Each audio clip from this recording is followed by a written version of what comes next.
Hello बच्चा बैठी, I hope you guys are doing amazing as always. तो काफी हद तक आपका पार्ट भी आई थिंक अभी तक समाप्त हो गया होगा। आज जिस चैप्टर के बारे में हम बात कर रहे हैं ये हमारा ऑडिटिंग स्टैंडर्ड 4, ठीक है। After chapter number 8 and then chapter number 15 एक और चैप्टर जहाँ पे बच्चों को थोड़ी समस्या आ रही थी, मतलब एक चैप्टर हम अपलोड करते हैं एंड देन वापस समझ में आता है कि इस एक चैप्टर में और बच्चों को समस्या है। तो सिंस यू मैसेज, काफी सारे बच्चों का मैसेज आया था कि मैम एक चैप्टर नंबर 13 भी एक बार आप करा देते हो थोड़ा सा बेहतर हो जाता, जबकि chapter again is a very good chapter, ठीक है।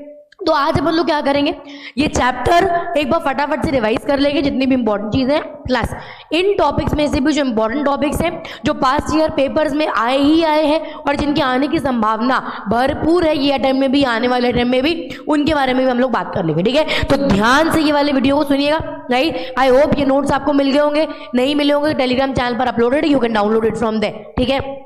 चलिए, तो हम लोग बात कर रहे हैं चौथे ऑडिटिंग स्टैंडर्ड के बारे में। अच्छा, सिंस हम लोग चौथे ऑडिटिंग स्टैंडर्ड पे पहुंच ही गए तो एक बार चारों ऑडिटिंग स्टैंडर्ड्स देख लेते फटाफट से। क्या था? CSCS 1 was audit engagement, that was appointment of auditor, ठीक है। CSCS 2 was audit process and documentation की ऑडिट प्रोसेस कैसे होती है, जिसमें हमारा प्रिंसिपल्स एंड टेक्निक्स वगैरह आ गया था, question, interview, sampling, substantive checking सब हम लोगों ने यहाँ पर पढ़ा था, ठीक है। ये करने के बाद next we go on to CSCS 3 which is formation of opinion and reporting. यहाँ पर हम लोग पढ़ते हैं दो तरीके के ओपिनियन है, qualified unqualified opinion. Qualified opinion अपने आप में 3 तरीके का है, ग्राउंड जिस पे आप क्वालिफाइड अनक्वालिफाइड ओपिनियन देते हो, and the process of formation of opinion including working paper वाला पार्ट भी इस चैप्टर के अंदर आता है, ठीक है। एंड चौथा auditing standard was secretarial audit, fraud detection and reporting, जिसके बारे में आज हम लोग यहाँ पर बात करेंगे, ठीक है। तो ये चैप्टर मोटा मोटी दो बारे में बात करता है, एक सेक्रेटरियल ऑडिट के बारे में और दूसरा फ्रॉड डिटेक्शन इस ऑडिटिंग स्टैंडर्ड के हिसाब से होता कैसे उस बारे में, ठीक है। तो पुराने सिलेबस में ये दो अलग चैप्टर्स थे, सेक्रेटरियल ऑडिट अलग था, फ्रॉड डिटेक्शन अलग था, कंबाइन करके they have given one chapter जहां पे हम लोग सेक्रेटरियल ऑडिट क्या है ये भी पढ़ेंगे और फ्रॉड डिटेक्शन टेक्निक्स क्या है इसके बारे में भी पढ़ेंगे, ठीक है। चलिए शुरू करते हैं chapter number 13 secretarial audit which is CSCS 4 secretarial audit, fraud detection and reporting, ठीक है। पेपर में बिंदास आप CSCS 4 लिख कर आ सकते हो। पहली बात, सेक्रेटरियल ऑडिट है क्या? द मोमेंट आई से सेक्रेटरियल ऑडिट, एक सेक्शन बराबर से आपके दिमाग में क्लियर होना चाहिए, that is section 204 of Companies Act 2013, ठीक है। Section 204 of Companies Act talks about secretarial audit, जो कहता है कि सारी लिस्टेड कंपनीज के ऊपर सेक्रेटरियल ऑडिट मैंडेटरी है, apart from that there is a limit पे हम लोग आते हैं, बट हाल फिलहाल की सबसे पहली चीज आप क्या याद रखोगे, सेक्शन 204, ठीक है। Now What do you mean by secretarial audit? Audit दो तरीके का होता है, फाइनेंशियल एस्पेक्ट्स का ऑडिट और नॉन फाइनेंशियल एस्पेक्ट्स का ऑडिट, ठीक है। मैम फाइनेंशियल एस्पेक्ट्स में क्या होगा? फाइनेंशियल स्टेटमेंट जैसे कि आपका P&L हो गया, कैश फ्लो स्टेटमेंट हो गया, बैलेंस शीट हो गया, इनका ऑडिट होगा which is basically called as statutory audit, जो कौन करता है? Chartered accountant, right. Non financial aspect में क्या आ जाता है? Disclosures, yearly disclosures, quarterly disclosures, form filing, right, और apart from that policy and procedures of the company and much more, है ना। तो ये नॉन फाइनेंशियल एस्पेक्ट में आपके डिस्क्लोजर्स आ जाते हैं, इनको चेक करने के लिए क्या होता है? सेक्रेटरियल ऑडिट, और वो कौन करता है? Only and only practising company secretary, ठीक है। तो पहली बात, सेक्रेटरियल ऑडिट क्या है? Audit of non financial aspects of the company and it is conducted by practising company secretary who is holding a COP यानी कि सर्टिफिकेट ऑफ प्रैक्टिस, इसके पास एक सर्टिफिकेट ऑफ प्रैक्टिस है, सेक्शन 204, ठीक है। अब हम लोग बात करते हैं एप्लीकेबिलिटी के बारे में, किस किस के ऊपर सेक्रेटरियल ऑडिट एप्लीकेबल है? एक लिस्टेड कंपनी के ऊपर तो एप्लीकेबल है ही है, ठीक है, इसमें कोई दो राय नहीं है। Apart from that every public company, जितने लोग कान में ईयरफोन लगा के इस चैप्टर को रिवाइज करें, ध्यान सुनिएगा, एवरी पब्लिक कंपनी लिमिट बड़ी प्यारी है 50 to 50, राइमिंग, ठीक है। 50 to 50, ज्यादा वाला हमेशा क्या? टर्नओवर, तो 250 करोड़ टर्नओवर टच कर जाए या फिर और paid up share capital 50 CR touch कर जाए तो आपके ऊपर सेक्रेटरियल ऑडिट मैंडेटरी। इसमें एक अमेंडमेंट और था, every company including a public company, private company, every company जिसके outstanding loans and borrowings 100 CR touch करते हैं, 100 करोड़ टच करते हैं, उनके ऊपर भी सेक्रेटरियल ऑडिट मैंडेटरी है। तो इन तीनों में से एक भी लिमिट अगर टच हो जाती है 50 CR, 250 CR या 100 CR, है ना, तो in that case secretarial audit आपके ऊपर मैंडेटरी होगा, ठीक है। इसी के साथ when we are talking about secretarial audit एक और इंपॉर्टेंट बात आ जाती है यहाँ पे which is very important and that is regulation 24A, ठीक है। Very important regulation 24A of SEBI LODR regulations, इसको वेरी इंपॉर्टेंट मार्क करना, बहुत संभावना है कि पेपर में आएगा, ठीक है। Regulation 24A of SEBI LODR regulation. Regulation 24 क्या कहता है? Regulation 24 talks about material unlisted subsidiary. ठीक है, regulation 24 talks about material unlisted subsidiary. मैं मटेरियल अनलिस्टेड सब्सिडरी मतलब क्या, बस वही अपने को यहां पर समझना है। ठीक है, ध्यान समझना। उदय कोटक कमेटी बैठी थी। कौन सी कमेटी बैठी थी? उदय कोटक कमेटी बैठी थी, जिन्होंने रिकमेंडेशन दिया था कि मटेरियल अनलिस्टेड सब्सिडरी के ऊपर भी सेक्रेटरी ऑडिट मैंडेटरी होना चाहिए। But ma'am, material unlisted subsidiary है क्या, ये भी तो बात कर लो। राइट, इस पे भी अपन लोग आते हैं। First thing first, Uday Kotak committee के रिकमेंडेशन पे मटेरियल अनलिस्टेड सब्सिडरीज का जो ऑडिट है वो मैंडेटरी हुआ। ठीक है, अब पेपर में अगर आपसे मटेरियल अनलिस्टेड सब्सिडरी पूछा तो आप पहले सब्सिडरी बताओगे, मतलब आप पहले लिस्टेड कंपनी बताओगे क्या होता है ना, जिसकी designated securities listed, then designated security क्या होता है, सब्सिडरी क्या होता है, then you will come to material unlisted subsidiary क्या होता है। अब लिस्टेड कंपनी क्या है ये आपको आता है, डेजिग्नेटेड सिक्योरिटीज का ये आपको आता है, सब्सिडरी का ये आपको आता है, इसलिए इसके बारे में अपन डिस्कस नहीं कर रहे हैं। चौथा point is material unlisted subsidiary. तो मटेरियल अनलिस्टेड सब्सिडरी क्या है? वो कंपनी जिसकी इनकम या नेटवर्थ, क्या बोला हमने? वो कंपनी जिसकी इनकम या नेटवर्थ इज मोर देन, ठीक है, वो कंपनी जिसकी इनकम और नेटवर्थ पूरी कंपनी के कंसोलिडेटेड इनकम और नेटवर्थ के 10% से ज्यादा है। यानी कि ग्रुप ऑफ कंपनी है, इनका इनकम या नेटवर्थ निकाला, उसका 10% करा और इस कंपनी का इनकम और नेटवर्थ कंपेयर करा, अगर ये इससे ज्यादा है तो इन दैट केस आप मटेरियल अनलिस्टेड सब्सिडरी की कैटेगरी में आएंगे। तो यानी कि वो कंपनी जिसकी इनकम और नेटवर्थ, इनकम या फिर net worth is more than 10% of consolidated income और नेटवर्थ ऑफ द एंटिटी, तो इन दैट केस आप मटेरियल अनलिस्टेड सब्सिडरी कैटेगरी में आओगे और आपको ऑडिट कराना मैंडेटरी है। ठीक है, बट रेगुलेशन 24A की एप्लीकेबिलिटी पर भी एक एक्सेप्शन है। ठीक है, there is a small exception on applicability of regulation 24A।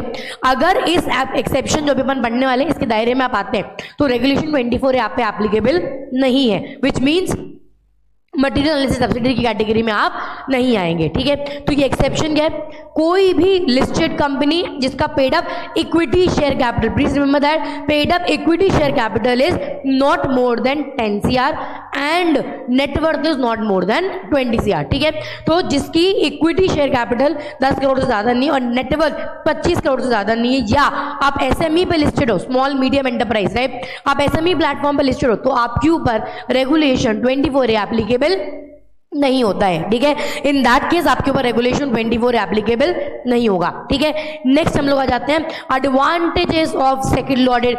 Very very very important, secretary audit कराने से क्या फायदा है और किस किस को फायदा है तो उस बारे में बात करें। ठीक है, पहला फायदा किसको है? प्रमोटर को।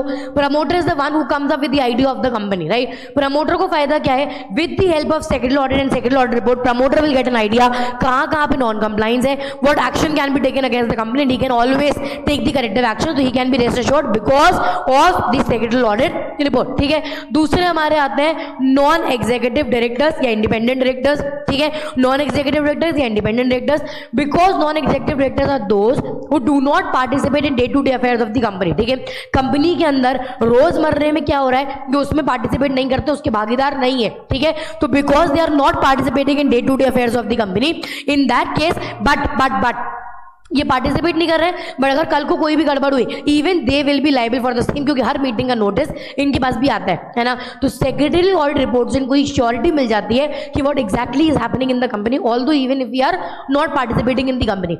हम कंपनी में डे टू डे अफेयर्स में पार्टिसिपेट नहीं कर रहे हैं, फिर भी कंपनी के अंदर क्या हो रहा है जिनको समझ में आ जाएगा and they will be prepared कि what actions can be taken because of secretary audit report. ठीक है, तीसरा government authorities, government get the status of the compliance, है ना। हर गवर्नमेंट अथॉरिटी चाहती है जानना, आरओसी, आरडी, सेंट्रल गवर्नमेंट यानी कि एमसी सब सेंट्रल गवर्नमेंट अथॉरिटीज ये सब जानना चाहते हैं कंपनी के अंदर चल क्या रहा है ना। So because of your secretary audit report even government authorities can keep a check कि how many compliances have been done and how many compliances have not been done provided the secretary audit has been done independently. ठीक है, चौथा investor, investor on the basis of secretary audit report can always take a decision कि अब invest करना है या नहीं करना। एंड लास्ट हमारे आते हैं अपार्ट फ्रॉम दैट, कोई भी अगर यहां पर बच जाता है, बाकी stakeholder even they can take a decision on the basis of secretarial audit report, ठीक है। Next again very important question, थोड़ा सा इन्होंने लैंग्वेज यहाँ पर चेंज करिए।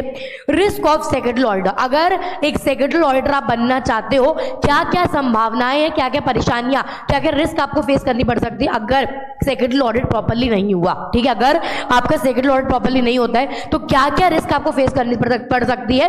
बेसिकली यहाँ पर फाइन्स और पेनल्टी हम लोग पढ़ेंगे, and for me this topic is very important, ठीक है। ध्यान से सुनिएगा।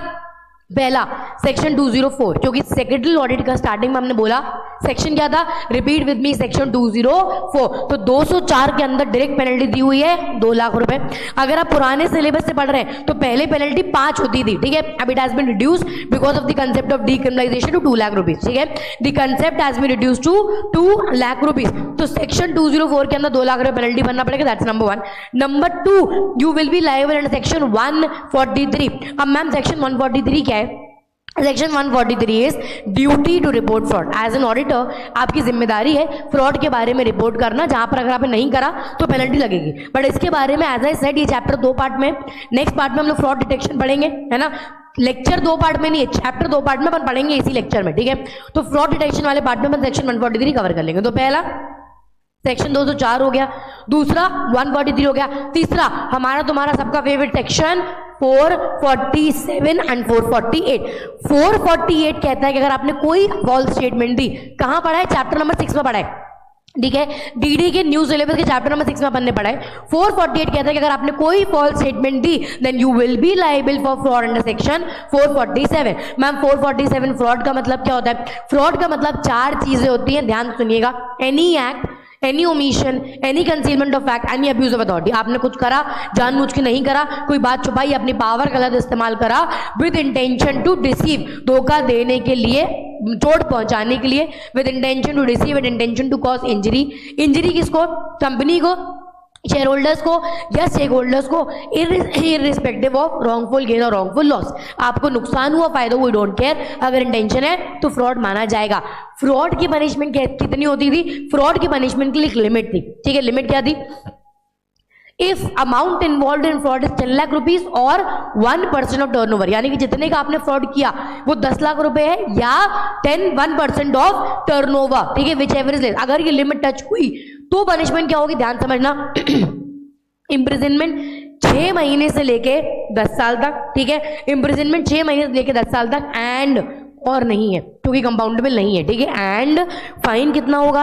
अमाउंट इन्वॉल्व से लेके 3 times the amount involve in fraud. जितना आपने फ्रॉड करा उससे लेके 3x तक की पेनल्टी आपके ऊपर लग सकती है। बट अगर आपने लिमिट टच नहीं करी and public interest is not involve, अगर आपने लिमिट टच नहीं करी and public interest is not involve, तो पनिशमेंट चेंज हो जाती है। Imprisonment would be up to 5 year और fine would be up to 50 lakh rupees और बोथ, यानी कि ये कंपाउंडेबल है। ऑन द अदर हैंड अगर लिमिट टच हो जाती है तो वो कंपाउंडेबल ऑफेंस नहीं माना जाता है। तो सेक्शन 204 हो गया, 143 हो गया, 448 हो गया और 447 हो गया। 448 क्या है हमारा? False statement. इसके सिवाय एक सेक्शन हमारा और आता है, दैट इज 451। 451 क्या कहता है? अगर आपने सेम डिफॉल्ट वापस रिपीट करा तो next time the penalty would be twice, अगली बार जो आपको पेनल्टी लगेगी वो 2 गुना होगी। तो इस बार अगर मैंने 1 लाख लगाया, अगली बार 2 लाख रुपए लगेगी, why? Because of the repetitive nature of default, ठीक है। ये हमारा कंपनीज एक्ट हो गया। कंपनीज एक्ट के अंदर क्या क्या हुआ? सेक्शन 204 हो गया, 143 हो गया, 448 हो गया, 447 हो गया और हमारा 451 हो गया, ठीक है। नेक्स्ट हम लोग आते हैं company secretaries act. Company secretaries act के अंदर डिपेंड्स क्या, फर्स्ट शेड्यूल के अंदर लायबल हो या सेकंड शेड्यूल के अंदर लायबल हो।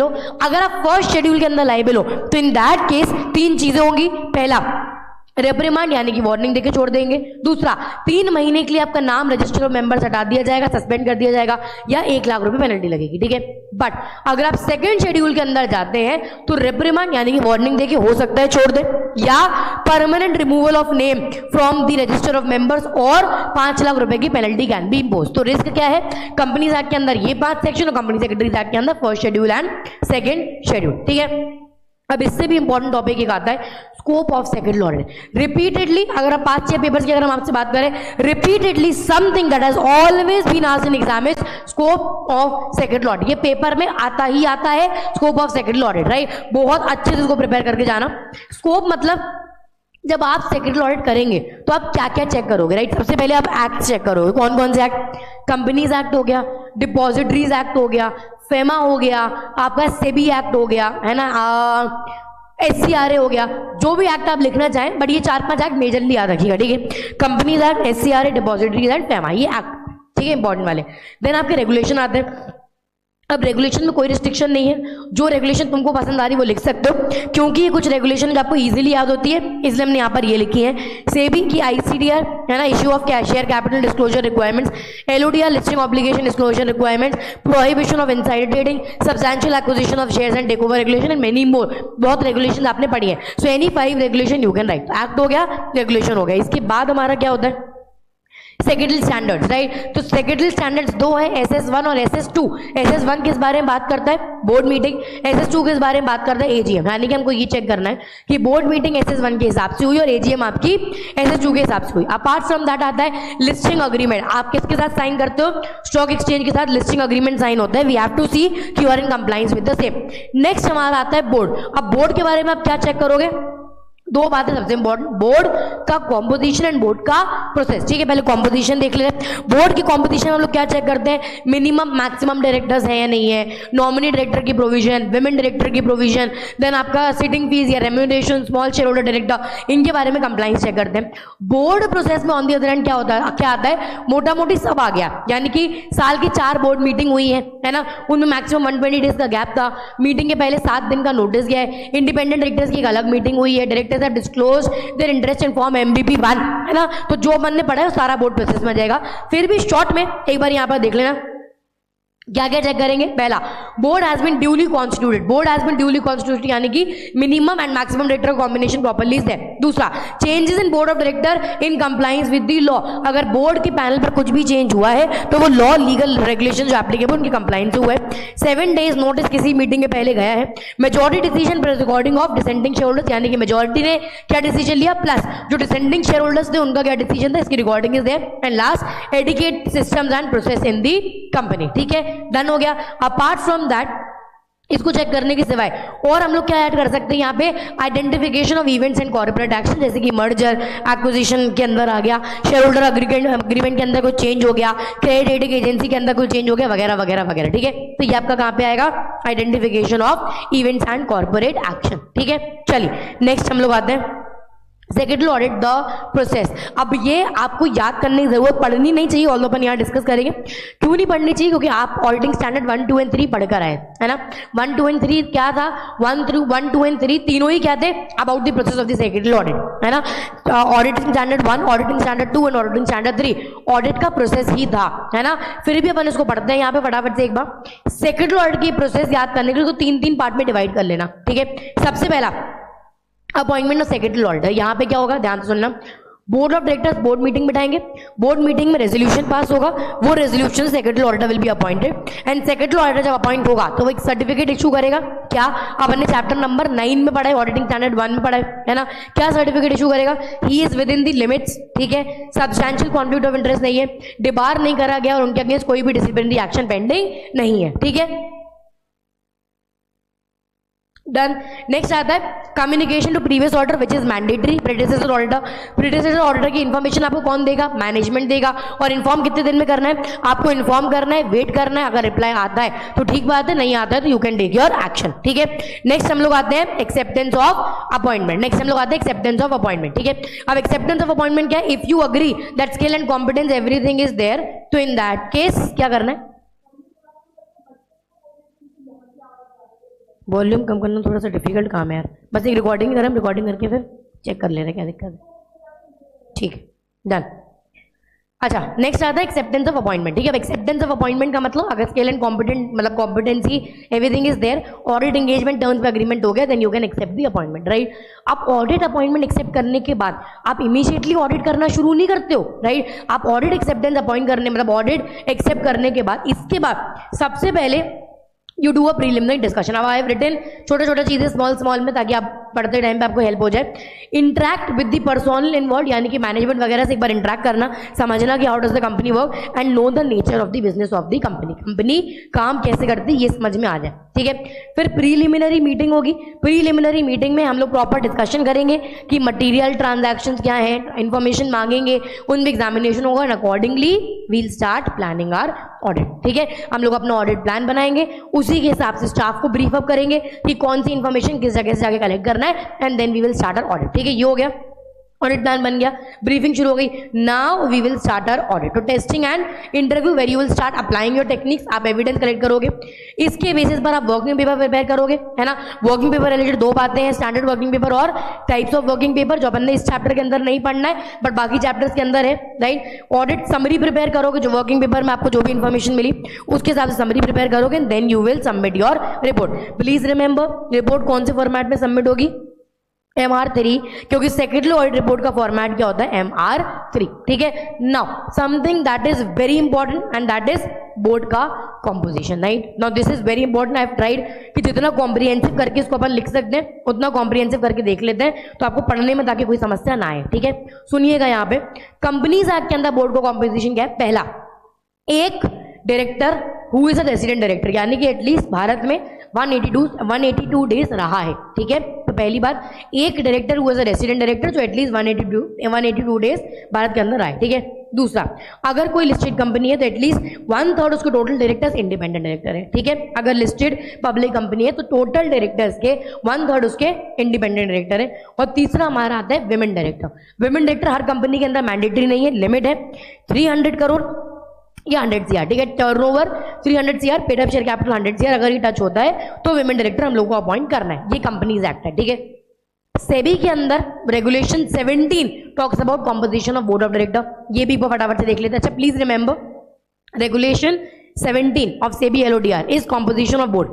Regulation 18 was audit committee, ये भी अपन ने लास्ट पढ़ा है, ठीक है। So regulation 17 of SEBI LODR क्या कहता है, पहला, combination of executive and non executive director should be there, यानी कि बोर्ड के पैनल पे एग्जीक्यूटिव और नॉन एग्जीक्यूटिव दोनों होने चाहिए, जिसमें से 50% नॉन एग्जीक्यूटिव डायरेक्टर होने चाहिए और एक विमेन डायरेक्टर इज इंपॉर्टेंट, ठीक है। क्योंकि लिस्टेड कंपनी है तो उनके लिए एक विमेन डायरेक्टर इंपॉर्टेंट है, तो एग्जीक्यूटिव और नॉन एग्जीक्यूटिव डायरेक्टर दोनों होना चाहिए, जिसमें से 50% नॉन एग्जीक्यूटिव डायरेक्टर होंगे और एक विमेन डायरेक्टर मैंडेटरी है, ठीक है। अब ध्यान से देखना, ये अप्रैल 2019 में मैंडेटरी किया था कि जो टॉप 500 लिस्टेड कंपनीज है इनमें एक विमेन डायरेक्टर मैंडेटरी है, who is going to be an independent director, ठीक है। एक इंडिपेंडेंट विमेन डायरेक्टर मैंडेटरी है। बाद में अप्रैल 2020 से टॉप 1000 के लिए सेम चीज कर दी, तो जो चीज पहले टॉप 500 के लिए थी वो अब किसके लिए कर दी, टॉप 1000 के लिए, क्या, सेम, 1 इंडिपेंडेंट विमेन डायरेक्टर, ठीक है। नेक्स्ट आ जाते हैं हम लोग चेयरपर्सन।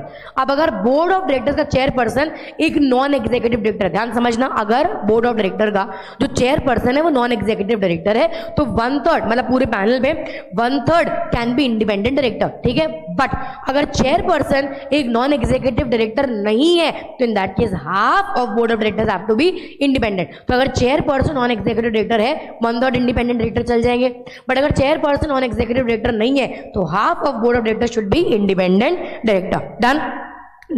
अनदर इंपॉर्टेंट पॉइंट, जो नॉन एग्जीक्यूटिव चेयरपर्सन है, ठीक है, अगर ये प्रमोटर है या किसी भी तरीके से प्रमोटर से रिलेटेड है, वापस सुनना, ये जो आपका नॉन एग्जीक्यूटिव चेयरपर्सन है ये अगर प्रमोटर है या किसी भी तरीके से प्रमोटर से रिलेटेड है तो in that case half should be independent director. वापस समझना, chairperson of board of director अगर एक नॉन एग्जीक्यूटिव डायरेक्टर है 1/3 इंडिपेंडेंट डायरेक्टर चलेंगे, अगर वो नॉन एग्जीक्यूटिव डायरेक्टर नहीं है तो हाफ इंडिपेंडेंट डायरेक्टर होंगे। मान लीजिए वो नॉन एग्जीक्यूटिव डायरेक्टर है बट अगर वो प्रमोटर है या समहाउ प्रमोटर से रिलेटेड है तो in that case half of board of director would be independent director, ठीक है।